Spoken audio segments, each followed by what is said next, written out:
Hello दोस्तों, मैं हूं सुनील। आप सभी का स्वागत है मेरे यूट्यूब चैनल में। मेरे इस चैनल पर आपको नए नए काउंटडाउन वीडियोस के जरिए दुनिया के लगभग सारे फैक्ट के बारे में जानकारी मिलते रहेगा, जिसके लिए सिर्फ आपको इस चैनल को सब्सक्राइब करके बेल आइकन को प्रेस करना होगा।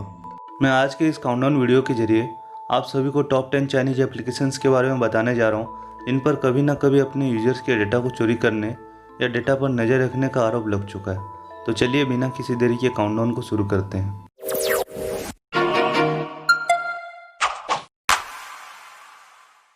नंबर 10 पर हम बात करेंगे विवा वीडियो एप्लीकेशन के बारे में। यह चाइनीज कंपनी क्यूयू वीडियो कॉरपोरेशन का एक वीडियो एडिटिंग एप्लीकेशन है। दिसंबर 2017 में छपे एक रिपोर्ट के मुताबिक भारत सरकार ने इंडियन आर्म फोर्स को 42 स्पाईवेयर एप्लीकेशन का लिस्ट देकर उन्हें तुरंत अनइंस्टॉल करने को कहा था, जिसमें विवा वीडियो एप्लीकेशन भी शामिल था, क्योंकि उन पर आशंका था कि वे नेशनल सिक्योरिटी को हार्म पहुंचाने के साथ साथ इंडियन यूजर्स के डेटा को लेकर चाइनीज गवर्नमेंट को ट्रांसफ़र करती है। नंबर 9 पर हम बात करेंगे क्यूक्यू एप्लीकेशन के बारे में। चाइना की बड़ी कंपनी टेंसेंट ने क्यूक्यू नाम से एप्लीकेशंस बनाया है, जिसमें क्यूक्यू, क्यूक्यू म्यूजिक और क्यूक्यू मेल जैसे एप्लीकेशन शामिल हैं। 2013 की रिपोर्ट के मुताबिक क्यूक्यू एप्लीकेशंस पर यह आरोप लगा था कि वे अपने यूजर्स को उनके यूजर आईडी से ट्रैक करने के साथ साथ यूजर्स के कन्वर्जेशन को भी नज़र रखता है। इतना ही नहीं, भारत सरकार द्वारा जारी 42 स्पाईवेयर एप्लीकेशन की लिस्ट में भी क्यूक्यू के सारे एप्लीकेशन शामिल थे। नंबर 8 पर बात करेंगे ब्यूटी प्लस एप्लीकेशन के बारे में। ये मेटू नाम की चाइनीज कंपनी का एप्लीकेशन है। 2017 में CNN ने एक रिपोर्ट दिया था, जिसमें बताया गया था कि मेटू कंपनी के एप्लीकेशन अपने यूजर्स के इन्फॉर्मेशन को एडवर्टाइजमेंट पर्पस के लिए यूज करते हैं। भारत सरकार द्वारा जारी स्पाईवेयर एप्लीकेशन की लिस्ट में भी मेटू कंपनी के 2 एप्लीकेशन ब्यूटी प्लस और सेल्फी सिटी का नाम शामिल था। नंबर 7 पर हम बात करेंगे कैम स्कैनर एप्लीकेशन के बारे में। अगस्त 2019 में Russian security provider Kaspersky lab ने बताया कि कैम स्कैनर कुछ एडिशनल फाइल्स को ऐसे किसी सर्वर से डाउनलोड कर लेता है जिन सर्वर्स पर हैकर्स का कंट्रोल होता है, जिससे कि हैकर्स यूजर के डिवाइस को एक्सेस करने के साथ साथ डिवाइस पर अपना पूरा कंट्रोल बना लेता है। इस रिपोर्ट के बाद गूगल ने कैम स्कैनर एप्लीकेशन को प्ले स्टोर से हटा दिया था।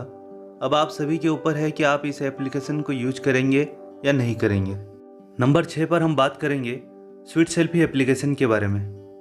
ये एप्लीकेशन उन Chinese photo editing camera application की लिस्ट में शामिल है जिन पर आरोप है कि वे एप्लीकेशन यूजर के बिना परमिशन बैकग्राउंड में रन होते रहते हैं और यूजर के डेटा पर नज़र रखने, उन्हें चोरी करने और बेचने जैसे अपराध करते हैं। साथ ही वे एप्लीकेशन कुछ ऐसे एड्स दिखाते हैं जिन पर यदि क्लिक किया जाए तो वे यूजर्स को फिशिंग वेबसाइट में ले जाते हैं, जिससे यूजर के बैंक अकाउंट और प्राइवेसी डेटा को नुकसान पहुँचता है। नंबर 5 पर बात करेंगे MI एप्लीकेशंस के बारे में।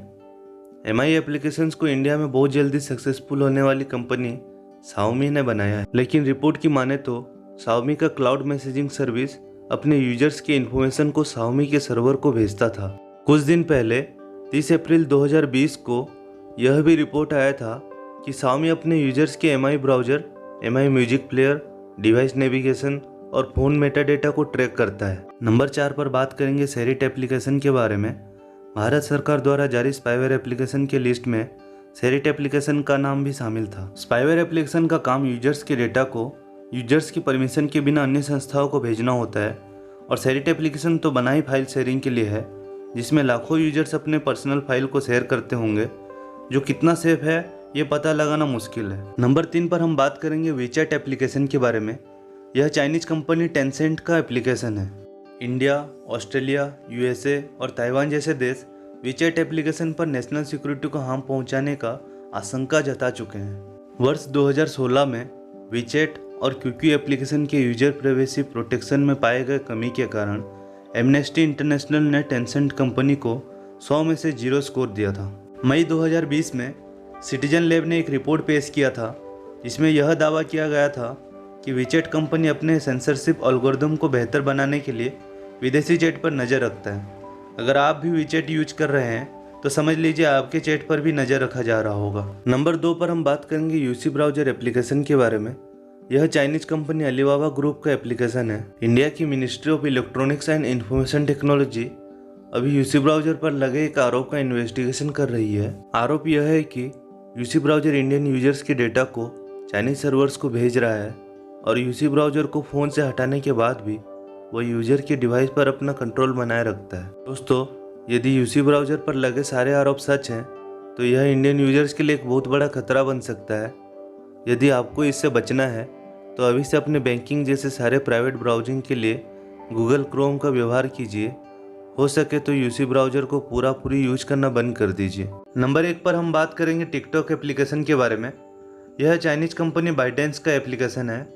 इस एप्लीकेशन के बारे में लगभग सभी भारतीयों को पता होगा। पिछले 2 साल में टिकटॉक एप्लीकेशन पर कई आरोप लग चुके हैं, जिसमें एक आरोप यह था कि टिकटॉक के प्लेटफॉर्म पर इलीगल कंटेंट को कोई रोक नहीं है, जिसके कारण इंडोनेशियन गवर्नमेंट और भारत की मद्रास हाईकोर्ट ने टिकटॉक एप्लीकेशन पर टेम्पररी बैन लगाया था। फरवरी 2019 में अमेरिका ने टिकटॉक की कंपनी बाइटेंस पर 13 वर्ष से कम उम्र के बच्चों का इन्फॉर्मेशन कलेक्ट करने के जुर्म में $5.7 मिलियन का फाइन लगाया था। नवंबर 2019 में कैलिफोर्निया में टिकटॉक के कंपनी पर एक केस फाइल किया गया था, जिसमें आरोप लगाया गया था कि टिकटॉक अमेरिकन यूजर्स के डेटा को टेंसेंट और अलीबाबा जैसे कंपनियों को ट्रांसफ़र करता है और बिना यूजर के परमिशन के यूजर के कंटेंट को ले लेता है। यह पूरा केस मिस्टी होंग नाम की महिला ने फाइल किया था, जिनका यह कहना था कि जब उन्होंने टिकटॉक को इंस्टॉल किया तब उन्होंने टिकटॉक पर कोई अकाउंट क्रिएट नहीं किया था, पर कुछ महीनों बाद उन्हें पता चला कि उनके प्राइवेट इन्फॉर्मेशन को यूज करके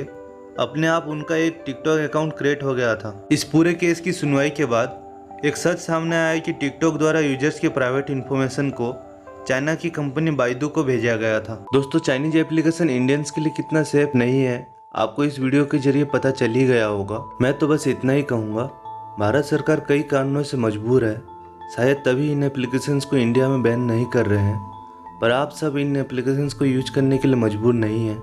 चाइनीज एप्लीकेशंस के फ्रॉड से बचिए, इन एप्लीकेशंस पर निर्भर होना बंद कीजिए। यदि आपको मेरा यह वीडियो अच्छा लगा तो इस वीडियो को लाइक कर दीजिए। अगर मेरे इस चैनल पर नए हैं तो इस चैनल को सब्सक्राइब कर बेल आइकन को प्रेस कर दीजिए, ताकि मेरे आगे आने वाले सारे वीडियोस की नोटिफिकेशन आपको तुरंत मिल सके और मुझे ऐसे ही वीडियोस बनाने के लिए मोटिवेशन मिलता रहे। Thanks for watching. जय हिंद।